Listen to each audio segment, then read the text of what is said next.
Ilan,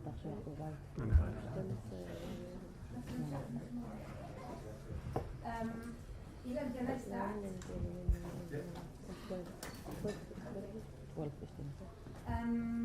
Hello everyone, good morning. Thank you for coming. My name is Oli Goldschmidt. I'm the spokesperson for the Israeli Embassy here in the UK. We are 5 months, 153 days since the horrible attacks on the 7th of October, and since Hamas took over more than 240 of our people, children, women, young people, elderly people. In November we had a truce, but still we have more than 130 people there in Gaza, and we have today representatives of some of the families who have agreed to come and speak about their close ones.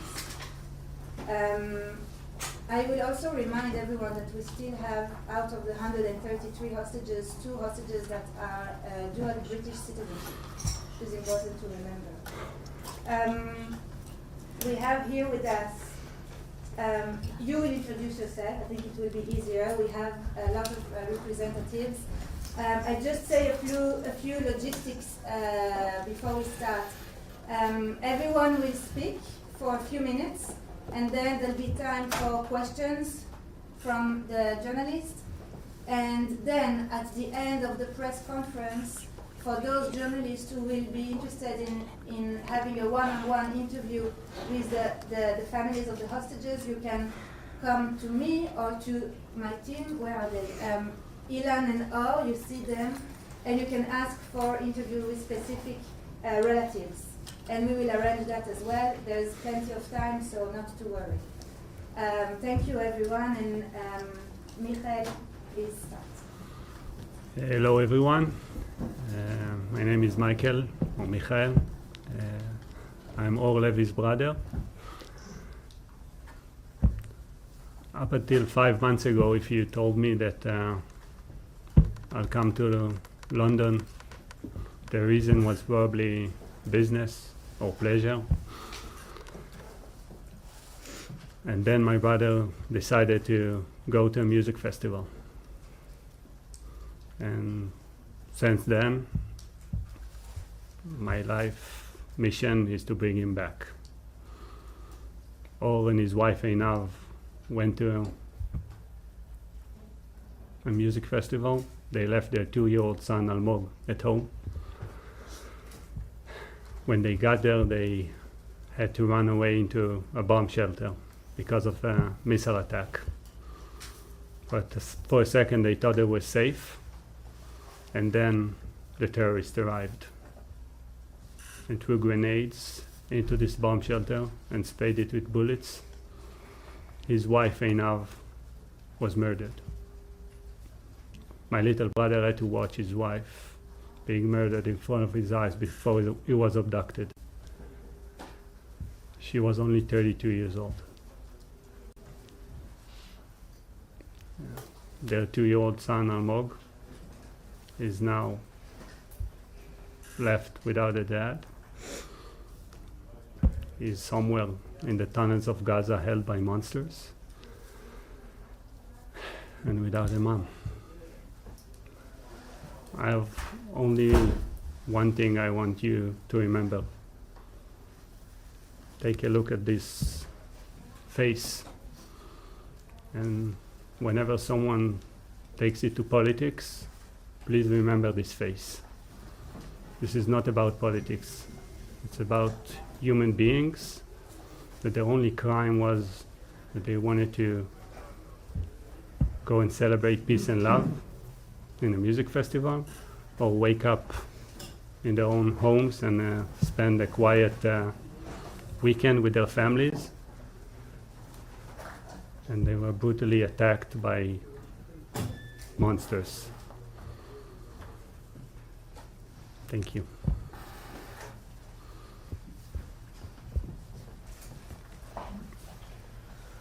Good morning, everyone. I'm Diana. I'm the grandmother of Shai Levinson.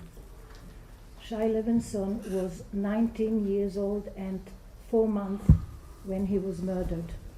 He was an IDF soldier, he was a tank commander, and he was stationed in the border of the Gaza Strip between Kibbutz Be'eri and Kibbutz Re'im. I think that they were probably one of the first tanks engaged in the war, about 6:25 in the morning of that cursed Sabbath, and they fought for half an hour, very bravely, very courageously, against dozens and dozens and dozens of invaders, murderers, until an anti-tank rocket flew to their tank. The crew was contained of 4 people. 2 people died, and Shai, being the tank commander, flew out of the tank because of the blast of the rocket. We didn't know a lot about him until 2 weeks later, when we were told that he was probably kidnapped to Gaza, and his situation was unknown. And this is how we lived between heaven and earth, not knowing anything about him, until the 21st of January, when the army told us that he died on that Saturday. No burial, no grave. The body is still in Gaza. We just said Shiv'ah. Shiv'ah is a Jewish custom, sitting 7 days and receiving people and family, consoling us. And this is it. But we still have 137 kidnapped people there with unknown. We don't know how they are. They are not taken care of medically. They are hardly given to eat anything, and they don't see daylight. And every day, every extra day is damaging their possibility of coming home alive. So you are our ambassadors, and please write and say things. We need them back. We didn't start that war. We want our people back. Thank you. Hi everyone. First of all, thank you for coming to cover our stories. It's vital and very important to all of us. My name is Gili Roman, and I will try to be a voice of hope this morning. My sister Yarden has been kidnapped from Kibbutz Be'eri alongside her husband and her little kid Geffen, and her sister-in-law Carmel. They were taken brutally from the house. Yarden, Alon, and Geffen put in a vehicle. Tal Shom, their neighbor, was put in the trunk. And just before the border, they managed to escape. They ran away from the car, jumped off the car, and while the terrorists were running, chasing them, shooting at them, the 3 of them, Yarden, Alon, and Geffen, tried to run away, but at a certain point it was too difficult for Yarden to hold her little child in her arms, and she had to give her to Alon to be separated, and he saved Geffen's life and came back safely to Be'eri on October 8th. But Yarden had to stop, protect her body from the bullet. She's been kidnapped and was held hostage for 54 days in Gaza alone, in a house with 3 terrorists.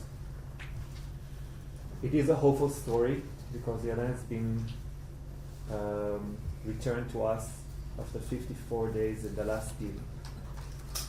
It is also a hopeful story because Carmel, her sister-in-law, who is still in Gaza, we know from people who were released in that deal, who were with her, that told us that she kept their mental health by practicing yoga and kidnapping in very harsh, violent conditions in captivity. Exactly 100 days ago, Yarden got back from the house where she was held, assembled with other hostages, and waited for the whole day for Carmel to join them to get back home.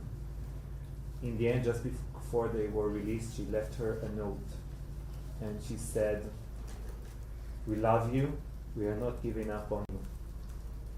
And I think that none of us can give up on our loved ones or people who are held in hell, but at the same time we can be hopeful, and I believe that as my sister came back, all of your loved ones can come back. And I think it's a lot about you as well. At the moment, Hamas is watching every news report, every political statement to see if the world is backing this deal, or can they postpone it and manipulate us. In the end, we all need to push them to do the humanitarian thing and to agree to the humanitarian deal that is on the table.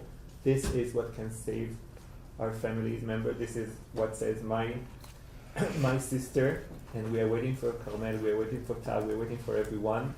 But I want to say again, it is also about you. It's about your messaging. It's about your stand. And we all need to be very firm that at this point, we need to see all of them back.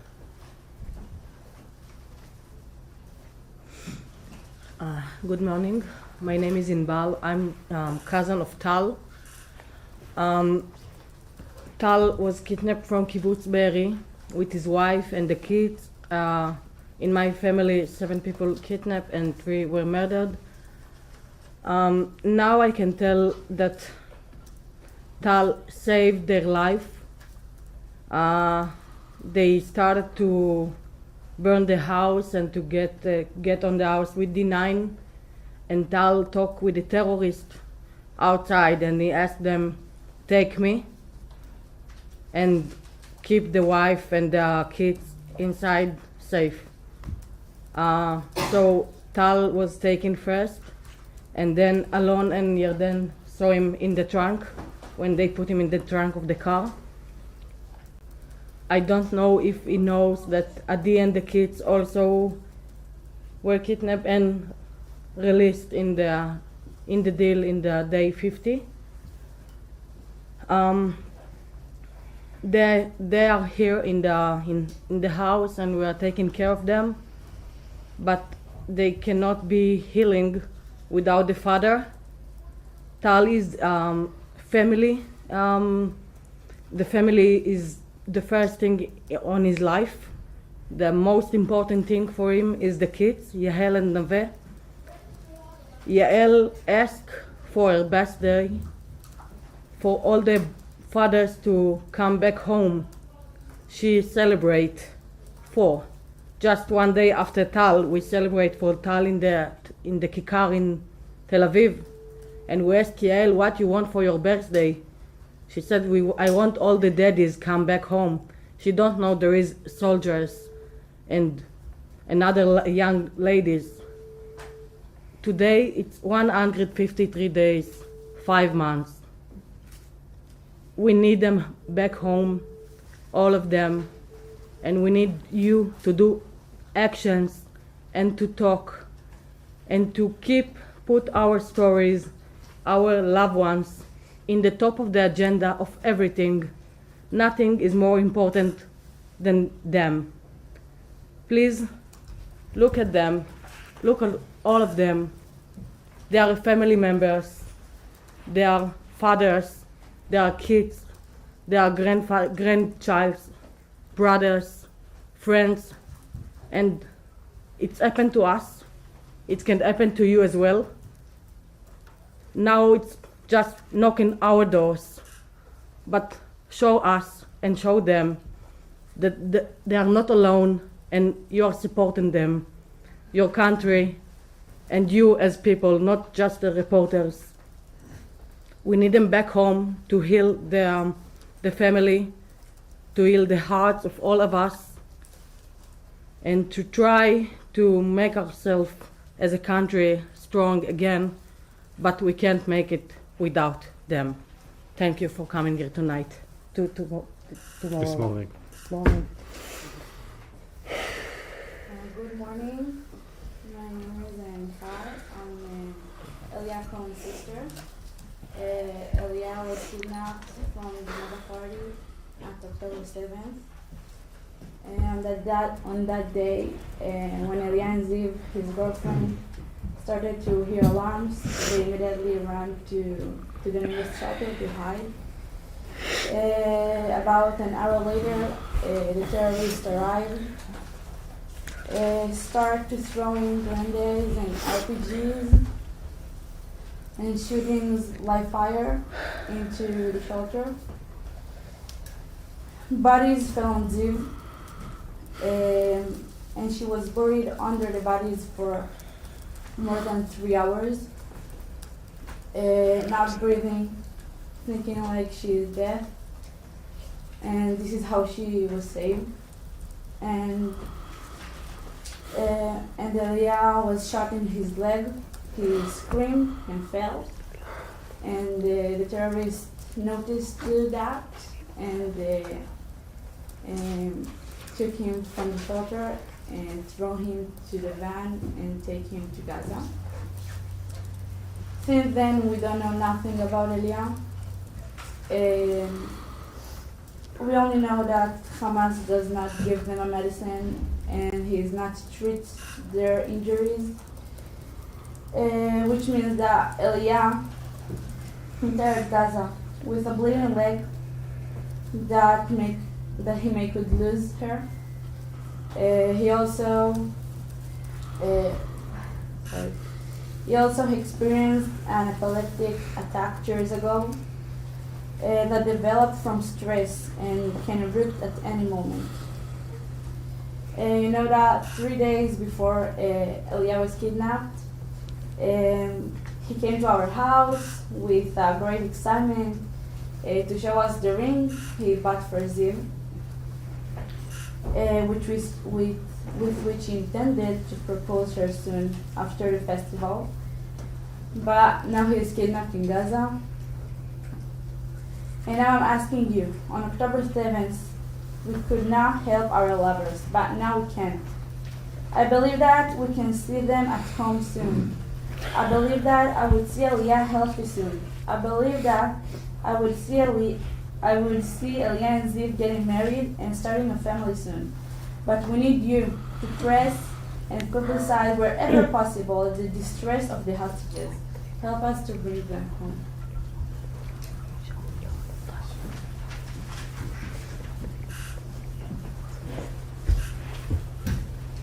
My name is Orit, and I'm Almog's Meir Jan mother. Almog was brutally kidnapped from Nova Festival to Gaza on October 7th. Almog, my son, is a happy boy, loved by everyone, by everybody, and sensitive. He has a special bond with his grandfather. His grandfather had a lower back surgery 2 weeks before Almog was kidnapped. The grandpa was handicapped, and Almog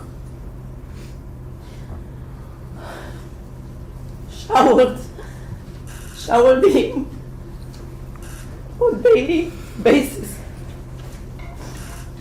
Before going to the festival, he showered his grandfather. Think about how it affected us all.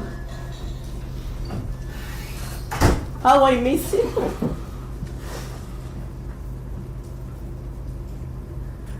I miss I miss the coffee we used to drink together. I miss our arguments in our daily conversations.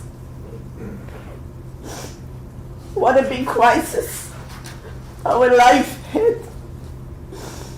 Our life come to halt. On October 7th, I was home alone. I really wanted to help to get him, but I couldn't. There was terrorist attack. There were some missiles. How much I wanted to save him, but I was alone. Today I'm not alone. There are so many good people surround me who are taking actions to return the hostages.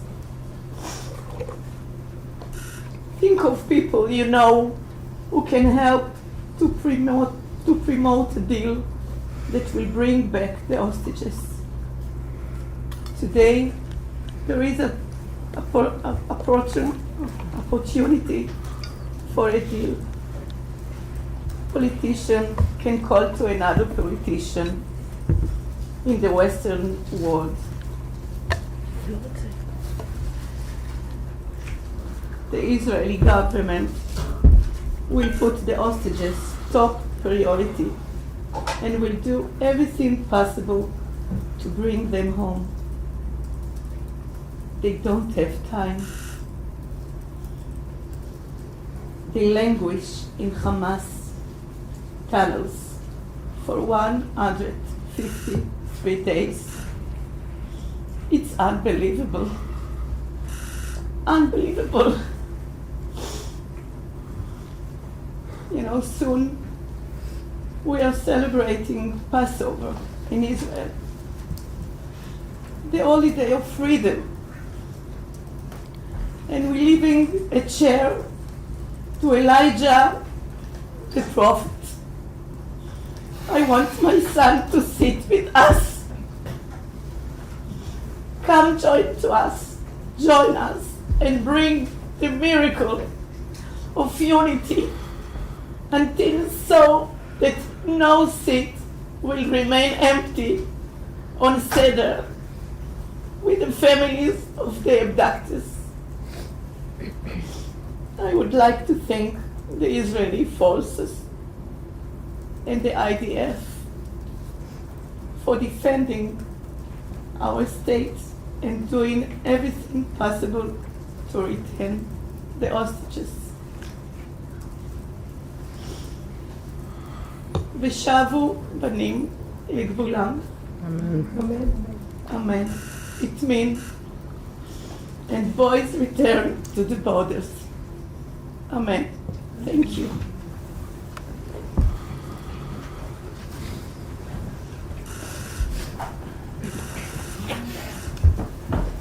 Good morning, everybody. My name is Yehuda Cohen, father of Nimrod Cohen, age 19. Nimrod was stationed there as an infantry soldier to defend the border. He was kidnapped along with all his team while trying to defend the border, while trying to avoid the invasion of Hamas, trying to avoid the murdering and killing and slaughtering and raping of Israeli civilians. A few words about my son, age 19, is a boy. A normal boy like every other boy. I got some pictures back 7 years ago where we were in London. He is a 13 years old boy. You can see at Greenwich in London Tower. I just want to say that you have a son, you have a family. We all normal people living our normal life, when suddenly, with no reason, the Hamas attacked our border for the only reason of killing, raping, burning, humiliating and kidnapping people. Doesn't matter if they are civilians or soldiers. Soldiers were there to defend the border. Soldiers were not there to attack anybody in Gaza. And the simple word is, if 134 kidnappers would be marched from Gaza back to Israel, this whole issue, this whole suffering from both sides will end. So what we want after 153 days, 22 weeks, 5 months, to bring all our loved ones back home. We know he's alive there. And just to give another point of how innocent my boy is, we heard from kidnappers who returned words about him. And one of the things is that the day he was kidnapped, they were asking the kidnappers what medicines they need. He just did a tattoo a week before. And he was so innocent that he was asking if there could be a possibility to bring him a cream for the tattoo. Something that needs to be treated when the tattoo is fresh. I mean, he wasn't there to harm anyone. He was there to defend. He's an innocent boy. Hamas took innocent children, innocent women, and kidnapped them just for the spite of it. And we want them all back home. Thank you very much.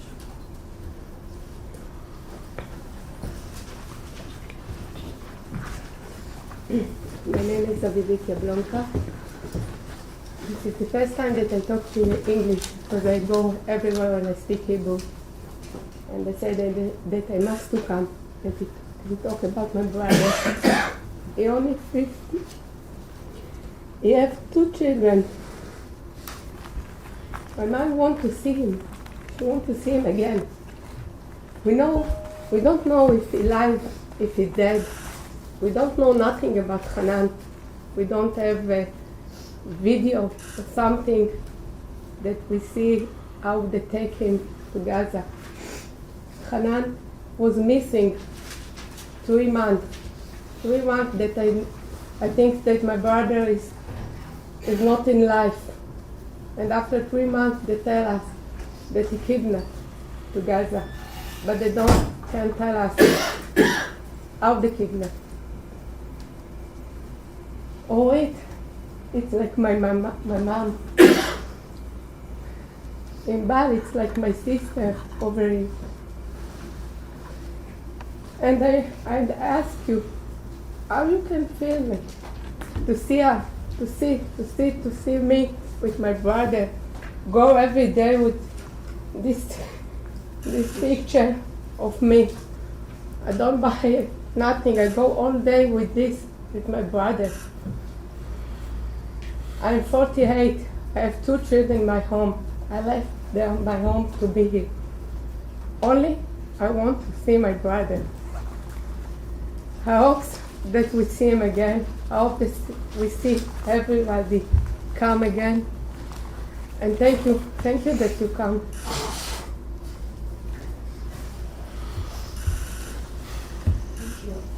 Thank you everyone for sharing a little bit of what is happening in your lives and your loved one. Yes, please, questions. Lucy, can you introduce yourself? Hello, my name is Lucy Manning. I work for BBC News. Thank you for sharing your stories with us. I wanted to ask you, there are reports that Hamas is demanding a total ceasefire, a full withdrawal. Is that something you would wish the Israeli government to accept? Let's say we wish anything done so the hostages will be released. We're not dealing with politics, we're not a part of the negotiation. We are the victims. And as the victims, what we want is that this issue will end, as I said before. All the hostages will be returned And whatever agreement it will take, this is, of course, the responsibility of the government. They should do it and make sure everybody will come home. What happened afterwards, if it's politics, it's not our part. Is that something that yes? I just want to try to reframe what you've asked. Practically, what Hamas is asking is to stay in power and to get more time to do the same as they've done on October 7th, as they promised after October 7th. So you can understand how this request or how this dilemma is excruciating to every Israeli person. And I don't think that we should be put on this dilemma. And I think that it's you that also need to be against these kind of demands. They should return the hostages as a part of a humanitarian agreement. That can also be humanitarian, of course, for the Palestinians. But I don't think that even the UK should adhere to a demand of a terrorist organization just to stay in power. Yes. John Ray from ITV News. Thanks for sharing your story. Since you began talking, reports from Cairo say that the ceasefire talks have broken down, that Hamas have left the negotiating table. So what is it that you, who have so much at stake in this, what is it that you believe has to happen now in order for a ceasefire to come in and for your loved ones to come home? Again, we're not making the terms. We have a direct need, want of our beloved ones to come back.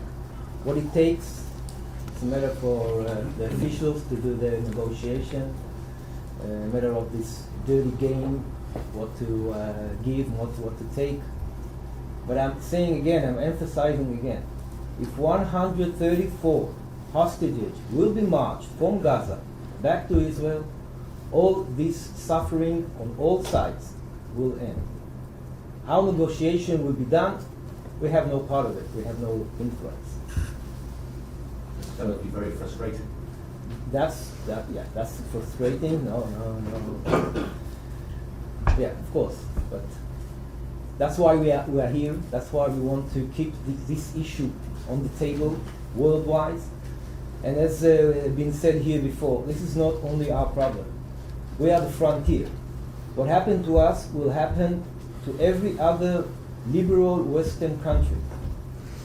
This is just the beginning. If they succeed in Israel, they will continue, and they've done it in the past. You know, the bombing in Madrid, you know, the bombing here in London, in Canada.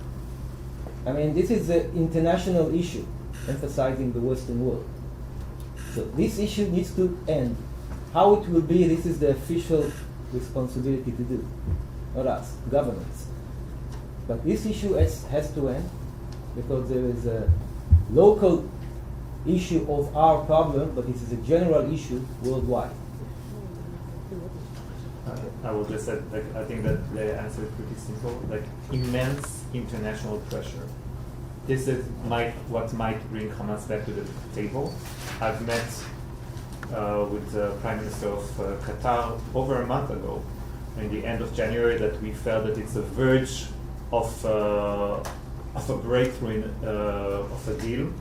We are here now in March, and still there is no deal. I think that it's a humiliating act by Hamas towards the negotiators. And now it's the time for really an immense international pressure for Hamas to get back to the table and agree to a reasonable deal that is the deal which is on the table at the moment. I'm from Channel News, Kirudi.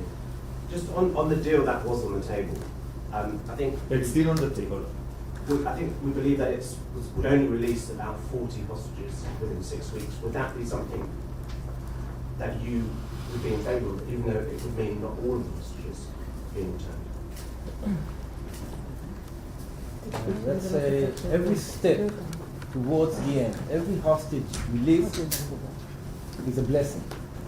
On general definition, we need to start something. Once some agreement will start, some frame of agreement that will start with the first part, second part, etc., of releasing 40 and then releasing this and that. Starting something that will start is good because it's gonna continue. It has a good chance to continue. So we want anything that will start anything, something that will be. It's good for the families. If we see someone come back, it's good for us. We know that they live over there, but now we sit here and we don't know nothing about everybody over there. We don't know if they live or if they dead, and we need to see him. If only one now come inside to Israel, we know that we have hope. This is what we need. We need hope. Yes, please. Kieran Monks, I'm newspaper. Do you get any information or updates from the Israeli government on either the condition of hostages or the state of negotiations? No, because the Red Cross never got to see those hostages inside Gaza. We don't know about them. No, so the government can't tell us anything because they don't know.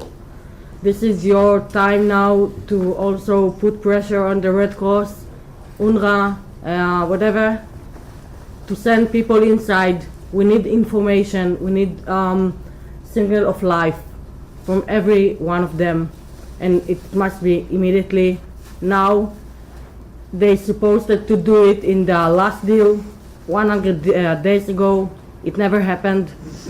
And just imagine if your loved ones is there and you don't know if they're alive or not, if you react quietly or you scream to the world to help you. Yes. I'll go with Amir Chich from News UK. I mean, the stories you told us are harrowing. It's clear from the atmosphere, the heartache and the pain that you've been through. On the other side, there is thousands of people from Palestine who are also going through anguish and pain. Considering what you've been through, do you support the ongoing operation that's happening, or do you wish it would all stop? We hate to see anyone suffer. Israelis, Palestinians, it doesn't matter. But we are here to get our loved ones back.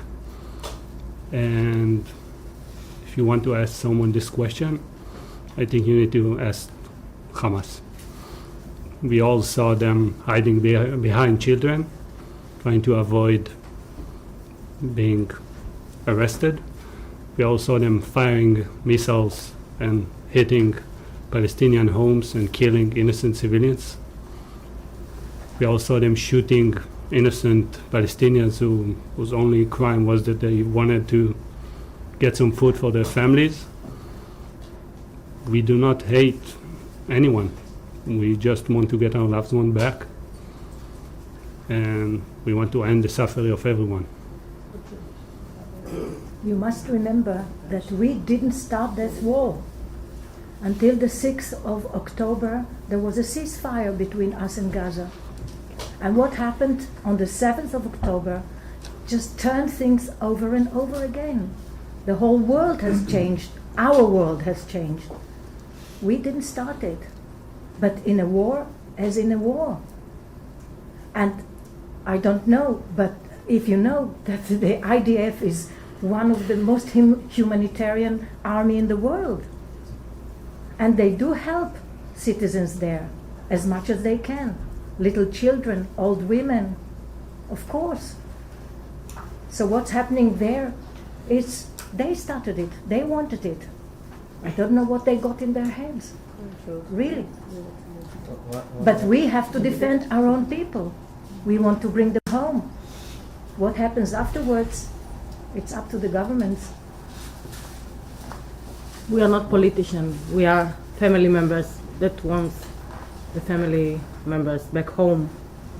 You know, Kfir Bivas, the baby, it celebrate 1 year in Gaza. Just imagine if it was your child or your grandchild, your brother. They're not just a poster. They are someone's family. They're our family. They are your family as well. They're not they're not only ours. Please try to imagine that they are your family as well. They are not just a poster. Everyone has a family that waiting for him at home. Everyone has a family. Everyone has dreams. Everyone wants to live.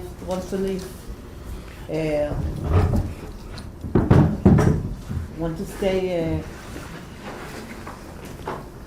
Said Almog and Hanan go only to dance in Festival Nova. They don't believe that someone take them to Gaza. They don't do nothing for them. Why they only could go to dance with their friend, all the friends, they are dead, all the friends of Hanan.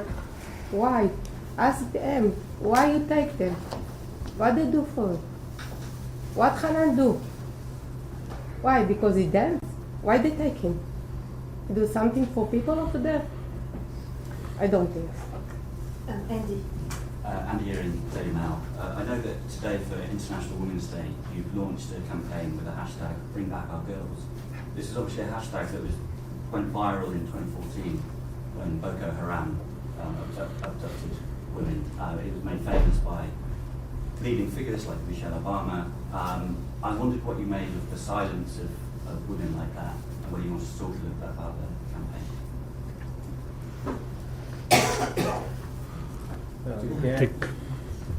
I think that the fact someone keeps quiet over those horrific stories that we all heard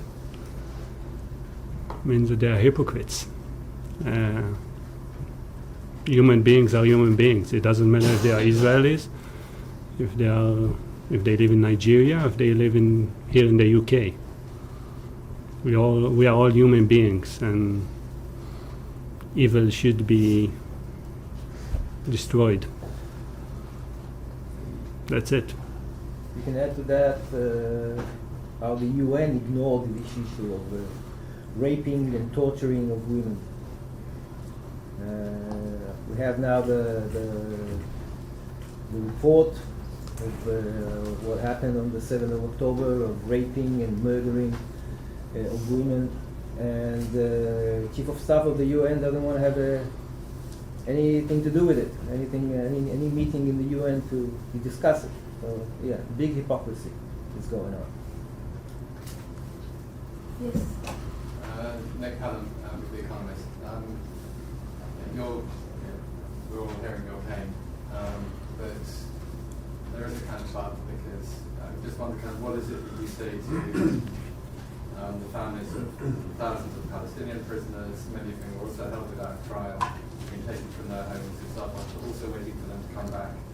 What would you say to the family, for instance, of Marwan Barghouti, who's at the top of the list, I think, for this prisoner exchange? Do you believe that this should happen, and what are you doing? What is your message to the families of those Palestinians who also being held? Excuse me, this is the most ridiculous bat I've heard since October 7th. What is the connection between prisoners that are held, and many of them are trialed For murder. by acts of terrorism and murder, and my sister, who is a physiotherapist who worked with Palestinians in East Jerusalem and treated them and was completely innocent, taken from their home.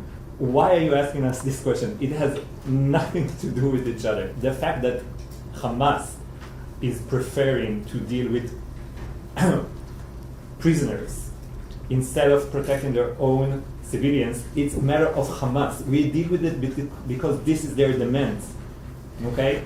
And of course, we are trying to adhere to what is feasible for a negotiation, but really, I think that it's the most weird but that I've heard, and I heard many questions in the last 5 months. From those who haven't spoken, I mean, do you have any message to the families like yourselves? Let me recap on that. First of all, Palestinian prisoners, emphasizing prisoners, not kidnapped, people who did crimes from murdering, shooting, and held prisoners with all their rights, including visiting of families, fair trial, representation of lawyers. You want to compare it to innocent people who were living their lives and were kidnapped, and we don't even get information are they alive or not, or what their condition. Do you think there should be an exchange? I think there should be an exchange. Yeah, we're willing to give to free criminals, emphasizing on criminals, cold-blooded murderers, for our beloved ones. But just to add on that, you mentioned Marwan The Barghouti. suffering of the family of Marwan Barghouti. You mentioned Marwan Barghouti. Yeah, the suffering of his family. Did you check? Barghouti killed tens of Israeli citizens. Okay, we will. I hope my government will be willing to free him for my son, for my innocent son who never did a scratch to anybody. So if this is a comparison, this is horrifying. I just wanted to add, you mentioned Marwan Barghouti. Did you check what he did? Do you know what he's sentenced to prison in Israel? He murdered tens of hundreds of Israelis. How can you compare him to Kfir Bibas, who is practically a baby? How can you even compare this? What did he do to anyone? And he's got visiting rights. Ofir doesn't have it.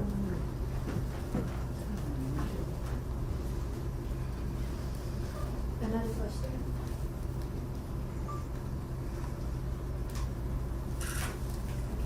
One second, Orly. Yes. You talk that it's the International Women's Day. We know from first-hand talking about sexual violence against men. I'm sorry, my friends.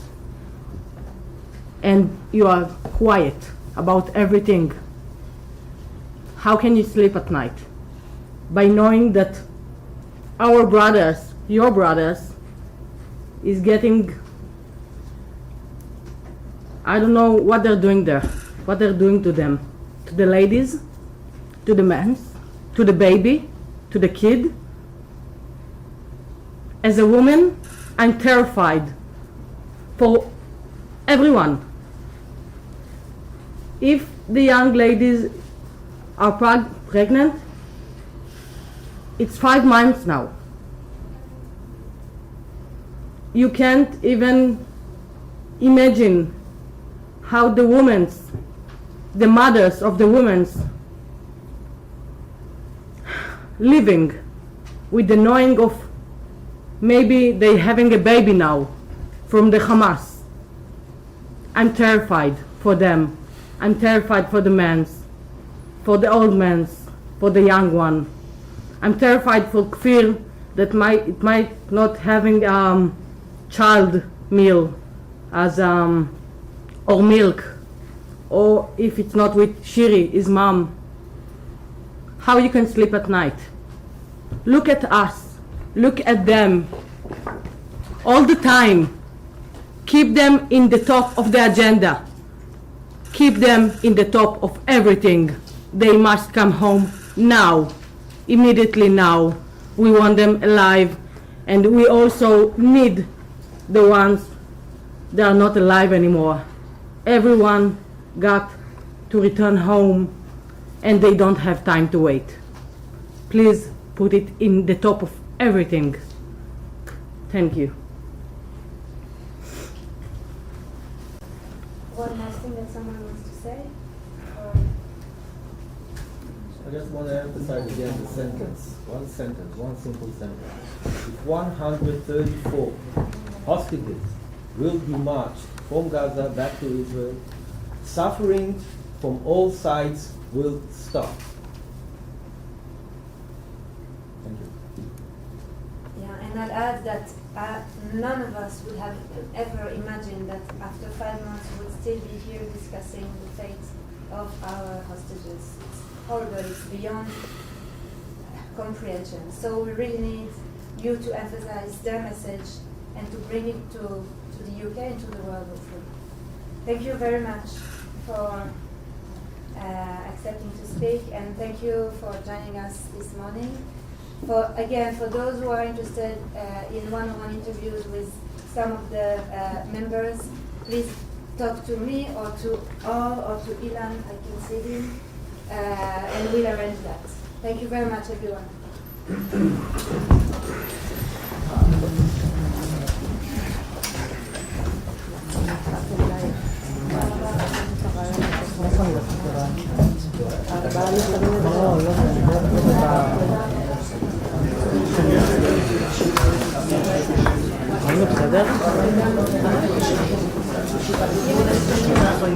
No, we've got some. Thank you. We've got.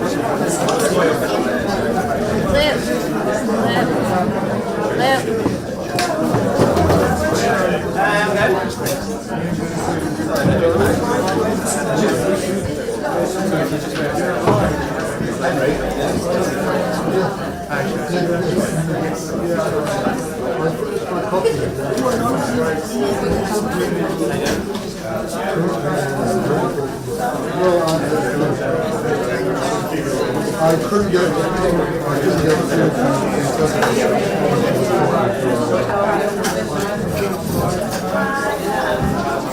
okay, so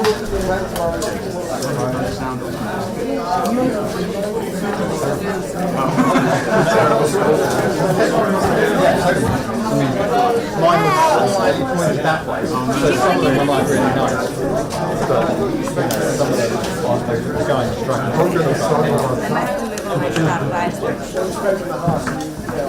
But hey, we knew I started. Yeah, likewise. And people say, oh, you don't need something. Well done. Oh, no, I think or some ambitious reporter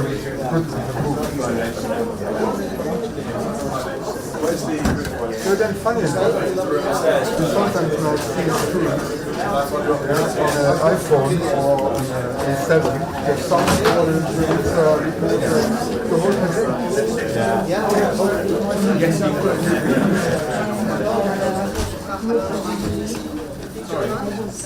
You probably remember 5 minutes. No, I'm not. Driver, lighting guy, producer, cameraman, Henry, we need to move, mate. especially journalists. I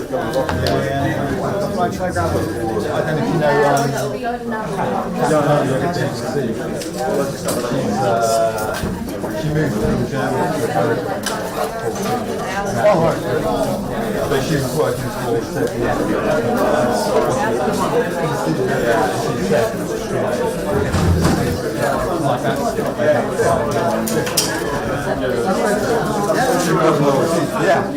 The driver was the told me off the car. When I get back to my car, so I can't